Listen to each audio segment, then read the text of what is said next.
नमस्कार। एसिडिटी के लिए एक बहुत कॉमन दवा है रेबिप्राज़ोल। पर क्या हम जानते हैं कि ये असल में करती क्या है? आज हम इसी के क्लिनिकल प्रोफाइल को आसान भाषा में समझने की कोशिश करेंगे।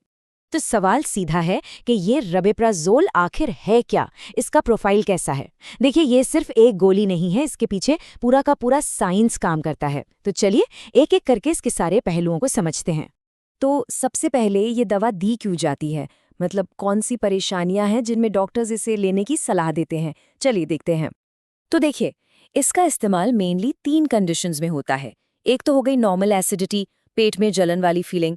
दूसरी है GERD। इसका पूरा नाम है गैस्ट्रोएसोफेजियल रिफ्लक्स डिजीज। ये वो कंडीशन है जब पेट का एसिड ऊपर खाने की नली में आने लगता है। और तीसरा पेट के अल्सर के इलाज में। और इन तीनों में एक बात कॉमन है, पेट में एसिड का जरूरत से ज्यादा बन। अच्छा, तो ये तो हो गया कि दवा किस लिए है, पर इसे लेना कितना है। इसकी जो स्टैंडर्ड डोज होती है वो है 20 मिलीग्राम। और पता है सबसे अच्छी बात क्या है, इसे दिन में बस एक बार लेना होता है। इससे मरीजों के लिए काफी आसान हो जाता है। लेकिन हाँ, यहाँ एक बहुत ज़रूरी बात है जिसका ध्यान रखना चाहिए। सबसे बेस्ट रिजल्ट के लिए ना, इसे हमेशा सुबह सुबह खाली पेट लेने की सलाह दी जाती है। सही टाइमिंग से इसका असर कई गुना बढ़ जाता है। चलिए अब आते हैं सबसे मजेदार हिस्से पर कि भाई ये दवा काम कैसे करती है, इसके पीछे का साइंस क्या है।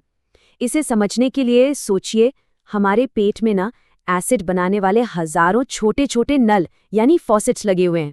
और मेडिकल की भाषा में इन्हीं नलों को कहते हैं प्रोटॉन पंप। असल में यही वो सोर्स है जहाँ से पेट में लगातार एसिड बनता रहता है। तो रेबेप्राज़ोल क्या करती है? इसका काम करने का तरीका ना बहुत सीधा और असरदार है। ये सीधे इन्हीं प्रोटॉन पंप्स पर जाकर असर करती है। पहला स्टेप, ये उन एसिड बनाने वाले नलों को कह सकते हैं कि बंद कर देती है। और नतीजा जाहिर है, दूसरा स्टेप, पेट में एसिड का बनना फौरन कम हो जाता है। अच्छा, हर दवा की तरह इसके भी 2 पहलू हैं। एक तरफ फायदे हैं तो दूसरी तरफ कुछ साइड इफ़ेक्ट्स भी हो सकते हैं।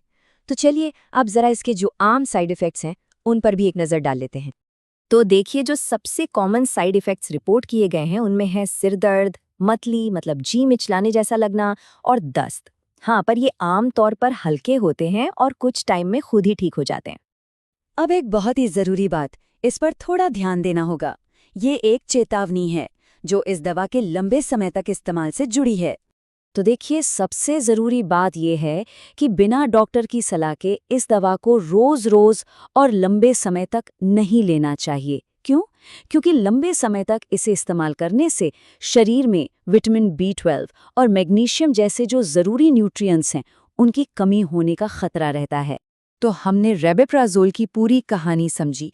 ये क्यों दी जाती है, ये काम कैसे करती है और क्या सावधानियां बरतनी है। और इससे एक बात तो साफ है कि किसी भी दवा के बारे में सही जानकारी होना अपने स्वास्थ्य से जुड़े सही फैसले लेने के लिए कितना ज़रूरी है। ये वाकई पहला कदम है। और ये सारी जानकारी हमें एक बड़े सवाल पर लाकर छोड़ देती है। क्या किसी भी दवा के बारे में ऐसी सीधी-सादी साफ जानकारी हमें अपने डॉक्टर से बेहतर तरीके से बात करने में, अपनी सेहत को बेहतर समझने में मदद कर सकती है?